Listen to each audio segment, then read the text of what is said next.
Hello, ഞാൻ Rahina Fasmi, Hale and ഹാപ്പിനെസ്സിലെ consultant സൈക്കോളജിസ്റ്റാണ്.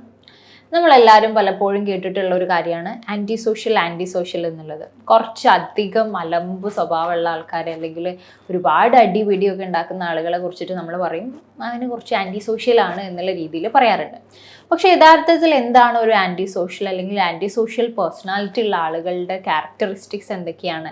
ഇനിയിപ്പം ആ ഒരു പേഴ്സണാലിറ്റി ഡിസോർഡർ ആയിട്ട് മാറിയിട്ടുണ്ടെങ്കിൽ, അതായത് ഒരാളുടെ വ്യക്തിത്വത്തിൽ സാരമായിട്ടുള്ള പ്രശ്നങ്ങളുണ്ട്, മൊത്തത്തിൽ അയാളുടെ ലൈഫിനെ ബാധിക്കുന്ന രീതിയിലാണ് അയാൾ ചുറ്റുപാടുകളുമായിട്ട് ഇടപഴകുന്നതും അതേപോലെ അയാൾ കാര്യങ്ങൾ ഡീൽ ചെയ്യുന്നതൊക്കെ അയാളുടെ ലൈഫിനെയും അയാളുടെ സോഷ്യൽ ലൈഫിനെയും ഒക്കെ ബുദ്ധിമുട്ടിക്കുന്ന രീതിയിലുള്ള സ്വഭാവങ്ങളാണ് അയാളുടെ അടുത്ത് വരുന്നതെന്നുണ്ടെങ്കിൽ അത് ഒരുപാട് കാലമായിട്ട് അങ്ങനെ തന്നെ ഫോളോ ചെയ്യാണ്, ചെറിയ പ്രായത്തിൽ തൊട്ടേ അങ്ങനെ തന്നെ ഡെവലപ്പ് ചെയ്ത് വന്നിട്ടുള്ള ഒരു കാര്യം. പലപ്പോഴും ആ ഒരു വ്യക്തിത്വ വൈകല്യം എന്നൊക്കെ നമ്മൾ പറയും, പേഴ്സണാലിറ്റി ഡിസോർഡർ എന്നുള്ള രീതിയിലോട്ടൊക്കെ മാറാറുണ്ട്. നേരത്തെ പറഞ്ഞ ഈ ആൻറ്റി സോഷ്യൽ ക്യാരക്ടേഴ്സും ഒരു പേഴ്സണാലിറ്റി ഡിസോർഡർ ആയിട്ട് ഡെവലപ്പ് ചെയ്യാറുണ്ട്. നമുക്ക് ഒരുപാട് തരത്തിലുള്ള പേഴ്സണാലിറ്റി ഡിസോർഡേഴ്സ് ഉണ്ട്. നമ്മൾ ക്ലസ്റ്റേഴ്സ് ഒക്കെ ആയിട്ട് പേഴ്സണാലിറ്റി ഡിസോർഡേഴ്സിനെ ഡിവൈഡ് ചെയ്ത് വെക്കാറുണ്ട്, അതിൻ്റെ ലക്ഷണങ്ങളുടെ സിമിലാരിറ്റീസ് ഒക്കെ അനുസരിച്ചിട്ട്. അപ്പോൾ അതിൽപ്പെട്ട ഒന്ന് തന്നെയാണ് പേഴ്സണാലിറ്റി ഡിസോർഡറിൽപ്പെട്ട ഒന്നാണ് ആൻറ്റി സോഷ്യൽ പേഴ്സണാലിറ്റി ഡിസോർഡർ എന്നുള്ളത്.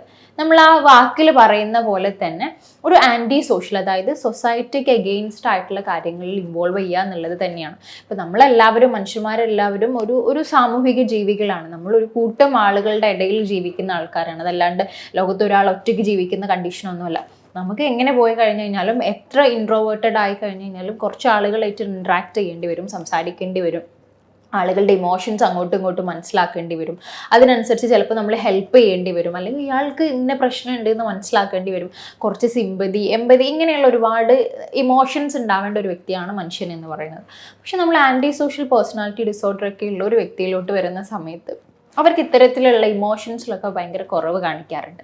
അതായത് ഇവരെ സംബന്ധിച്ചിടത്തോളം ഈ സിമ്പതി, എമ്പതി എന്ന് പറയുന്ന സാധനങ്ങളൊന്നും പൊതുവെ കാണിക്കാറില്ല. അതായത് നമ്മളൊരു തെറ്റ് ചെയ്യുകയാണ്, അല്ലെങ്കിൽ സമൂഹത്തിനെതിരെ ഒരു കാര്യം ചെയ്യുന്നതിൽ നിന്ന് നമ്മളെ പിറകോട്ട് വലിക്കുന്നത്, അങ്ങനെ ചെയ്യാൻ പാടില്ല, ഞാനത് ചെയ്യുന്നത് തെറ്റാണ് എന്ന് നമ്മുടെ ഉള്ളിൽ മനസ്സിലാക്കുന്നത് കൊണ്ടാണ്. അല്ലെങ്കിൽ ഇനിയിപ്പം നമ്മളെ കയ്യിൽ നിന്ന് ഒരു തെറ്റ് പറ്റി പോയി കഴിഞ്ഞ് കഴിഞ്ഞാൽ അതിൽ നമുക്ക് കുറ്റബോധം എന്ന് പറയുന്ന ഒരു ഇമോഷൻ ഫീൽ ചെയ്യുന്നത് കൊണ്ടാണ് പിന്നീട് അത് റിപ്പീറ്റ് ചെയ്യാണ്ടിരിക്കാനൊക്കെ നമ്മൾ നോക്കുന്നത്.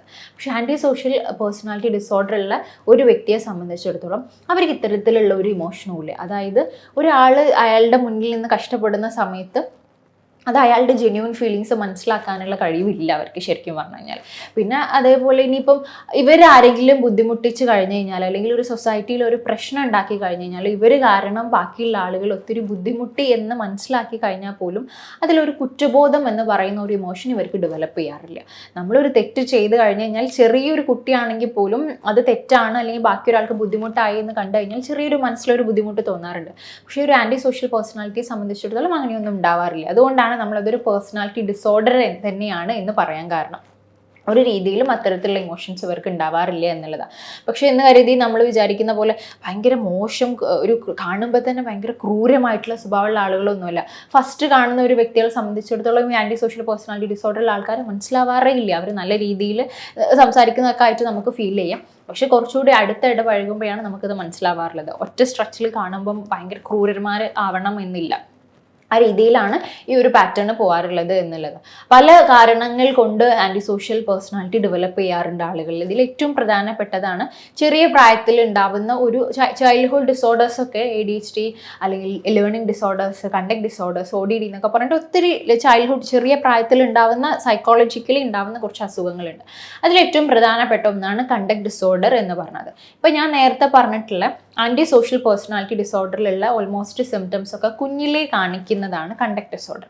അപ്പോൾ മിക്കപ്പോഴും ഒരു കണ്ടക്ട് ഡിസോർഡർ ഉള്ള കുട്ടി വളർന്ന് അവർ കറക്റ്റ് ട്രീറ്റ്മെൻ്റ് ഒന്നും കിട്ടാണ്ടായി അയാളുടെ ഒരു വ്യക്തിത്വം കറക്റ്റ് ഫോം ചെയ്ത് വരുമ്പം അത് 18 വയസ്സൊക്കെ കഴിയുമ്പോൾ അതൊരു ആൻറ്റി സോഷ്യൽ പേഴ്സണാലിറ്റി ഡിസോർഡറായി മാറാറുണ്ട്.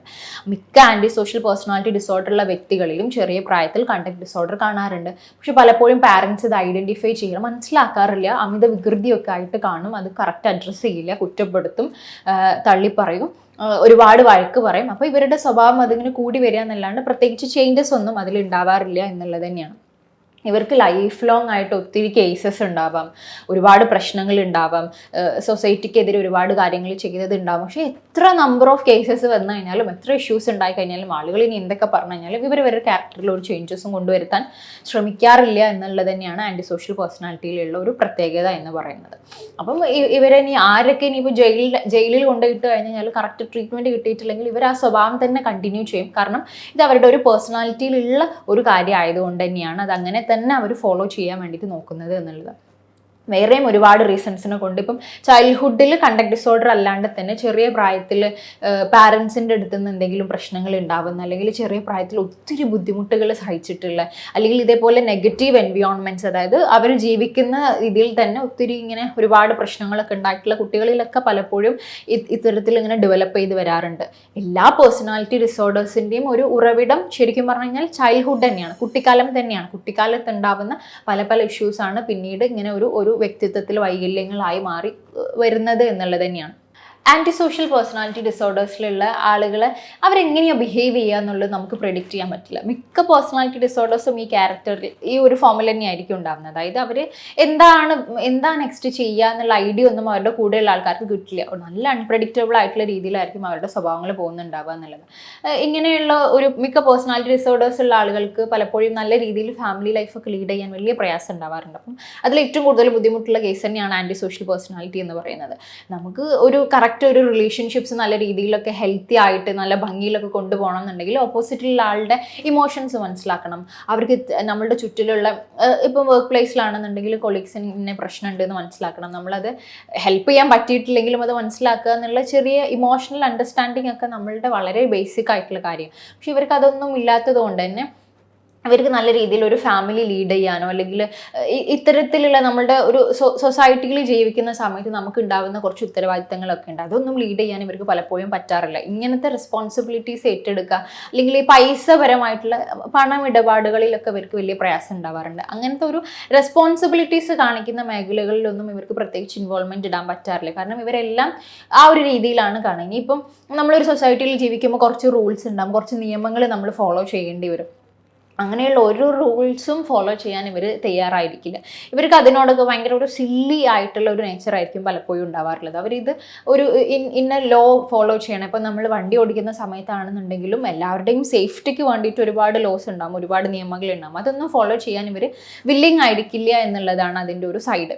ഇവർ ചെയ്യുന്ന പല കാര്യങ്ങളും ഭയങ്കര എന്താ പറയുക അക്രമ രീതിയിലുള്ള കാര്യങ്ങളാണെങ്കിൽ പോലും ഭയങ്കര ഡേഞ്ചറസ് ആയിട്ടുള്ള കാര്യങ്ങൾ, ബാക്കിയുള്ളവർക്കുള്ള ബുദ്ധിമുട്ട് മാത്രമായിരിക്കില്ല, ചിലപ്പം അവരും അതിൽ ഒത്തിരി ബുദ്ധിമുട്ടുന്നുണ്ടാവും. അതായത് ഭയങ്കര ഡേഞ്ചറസ് ആയിട്ടുള്ള കാര്യങ്ങൾ ചെയ്യുമ്പം ചിലപ്പോൾ അവരുടെ ലൈഫും അതിൽ പ്രശ്നത്തിലാവുന്ന കണ്ടീഷൻസ് ഉണ്ടാവാറുണ്ട്. എന്നാൽ പോലും അവർക്ക് പ്രശ്നമില്ല, അവരതിൽ ഇൻവോൾവ് ആവും, അങ്ങനത്തെ കാര്യങ്ങൾ കണ്ടിന്യൂ ചെയ്യും എന്നുള്ള രീതിയിൽ തന്നെയായിരിക്കും ഒരു ആൻറ്റി സോഷ്യൽ പേഴ്സണാലിറ്റി ഡിസോർഡർ ഉള്ള വ്യക്തികൾ മുന്നോട്ട് കൊണ്ടുപോകുക എന്നുള്ളത്.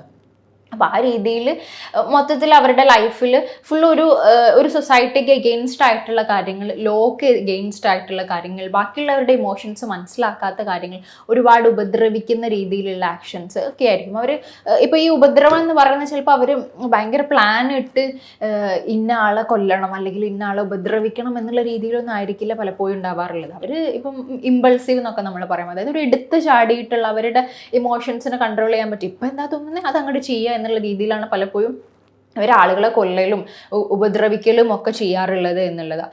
നമ്മളിവിടെ ശ്രദ്ധിക്കേണ്ടത്, ഇപ്പോൾ നമ്മൾ ഒരു എന്താ കൊട്ടേഷൻ ഗുണ്ട പോലെയുള്ള സംഘങ്ങൾ കുറച്ച് ആൾക്കാർ കൊല്ലുന്ന അങ്ങനത്തെയൊക്കെയുള്ള ആൾക്കാർ ആൻറ്റി സോഷ്യലാണ് എന്ന് പറഞ്ഞ് നമ്മൾ അവരെ വെറുതെ വിടാൻ പാടുണ്ടോ എന്നൊക്കെ ചോദിക്കും. പക്ഷെ അത് എന്താ നമ്മൾ ഇൻറ്റൻഷനോടെ കോൺഷ്യസ് ആയിട്ട് ചെയ്യുന്ന കാര്യമാണ്. ഈ പേഴ്സണാലിറ്റി ഡിസോർഡേഴ്സ് എന്ന് പറയുമ്പോൾ ചൈൽഡ്ഹുഡ് മുതലേ അവർക്ക് ഇങ്ങനത്തെ ക്യാരക്ടേഴ്സാണ് ഉണ്ടാവാറുള്ളത്. അല്ലാണ്ട് പെട്ടെന്ന് ഒരാളോടുള്ള ഭയങ്കരമായിട്ടുള്ള ദേഷ്യം കാരണം പെട്ടെന്നൊരു സുപ്രഭാതത്തിൽ ഡെവലപ്പ് ചെയ്യുന്ന കാര്യങ്ങളല്ല പേഴ്സണാലിറ്റി ഡിസോർഡർ എന്ന് പറയുന്നത്. ചെറിയ പ്രായം തൊട്ടേ ഉണ്ടാവുന്നതാണ്. പെട്ടെന്നൊരു സ്വഭാവ മാറ്റമൊന്നും നമ്മൾ പേഴ്സണാലിറ്റി ഡിസോർഡറായിട്ട് കണക്കാക്കാറില്ല എന്നുള്ളത് തന്നെയാണ്. അപ്പോൾ ആ രീതിയിലാണ് ആൻറ്റി സോഷ്യൽ പേഴ്സണാലിറ്റി ഡിസോർഡറിൻ്റെ ഒരു ഏകദേശ സിംറ്റംസുകളും കാര്യങ്ങളൊക്കെ ഇതിലാണ് വരുന്നത്. അതായത് കംപ്ലീറ്റ്ലി ഒരു സൊസൈറ്റിക്ക് എഗെയിൻസ്റ്റ് ആയിട്ടുള്ള, ബാക്കിയുള്ളവരുടെ ഇമോഷൻസ് മനസ്സിലാക്കാത്ത, അവർ ചെയ്യുന്ന പ്രവൃത്തികളിലുള്ള ഡേഞ്ചറസ്, അതിൻ്റെ കോൺസിക്വൻസസ്, അതിൽ ഇത്രയും പ്രശ്നങ്ങൾ ഉണ്ടാക്കുന്നുണ്ട്, എനിക്കും ഞാൻ താമസിക്കുന്ന അല്ലെങ്കിൽ ഞാൻ ജീവിക്കുന്ന സൊസൈറ്റിയിലും ഇത്ര പ്രശ്നങ്ങൾ ഉണ്ട് എന്ന് മനസ്സിലാക്കാൻ പറ്റാത്ത ഒരു രീതിയിലുള്ള സ്വഭാവങ്ങളായിരിക്കും ഒരു ആൻറ്റി സോഷ്യൽ പേഴ്സണാലിറ്റി ഡിസോർഡറുള്ള വ്യക്തി മുന്നോട്ട് കൊണ്ടുപോവുക എന്നുള്ളത് തന്നെയാണ്. അപ്പോൾ കൃത്യമായിട്ട് എല്ലാ പേഴ്സണാലിറ്റി ഡിസോർഡേഴ്സിനും ട്രീറ്റ്മെൻറ്റ്സും കാര്യങ്ങളും സൈക്കോതെറാപ്പീസും ഒക്കെ ഉണ്ട്. കുറച്ച് സമയമെടുത്ത് ഒരു ലോങ് ടേം സൈക്കോതെറാപ്പിയും കാര്യങ്ങളായിരിക്കും പേഴ്സണാലിറ്റി ഡിസോർഡറിൽ ഉണ്ടാവുക എന്നുള്ളതാണ്. മിക്കപ്പോഴും പേഴ്സണാലിറ്റി ഡിസോർഡേഴ്സ് ഉള്ള ആൾക്കാർക്ക് ട്രീറ്റ്മെൻറ്റ് വേണം എന്നുള്ളത് അവർക്കും മനസ്സിലാവാറില്ല. അവരുടെ കൂടെയുള്ള ആൾക്കാരാണെന്നുണ്ടെങ്കിൽ ഇയാൾ എന്താ ഇങ്ങനെ ബിഹേവ് ചെയ്യുന്നത് എന്നുള്ള രീതിയിൽ കുറ്റപ്പെടുത്തലും മാറ്റി നിർത്തലും ഒക്കെ ആയിരിക്കും. അവരവരുടെ സ്വഭാവം അങ്ങനെ കണ്ടിന്യൂ ചെയ്യും. അതൊരു ഭയങ്കര മോശപ്പെട്ട അവസ്ഥയിലോട്ട് എത്തും എന്നുള്ള രീതിയിൽ അങ്ങനെ കണ്ടിന്യൂ ചെയ്യാറാണ് പലപ്പോഴും ഉള്ളത്. കൃത്യമായിട്ടുള്ള സൈക്കോതെറാപ്പിയൊക്കെ കൊടുത്ത് സമയം കുറച്ച് ലോങ് ടേം ആയിരിക്കും, എന്നാൽ കൂടിയിട്ടും അവരിൽ ചെറിയ ചേഞ്ചസ് ഒക്കെ കൊണ്ടുവരുത്താൻ പറ്റുന്ന കാര്യം തന്നെയാണ്. വേറൊരു സൈക്കോളജി റിലേറ്റഡ് ആയിട്ടുള്ള വീഡിയോ ആയിട്ട് നമുക്ക് വീണ്ടും കാണാം. താങ്ക്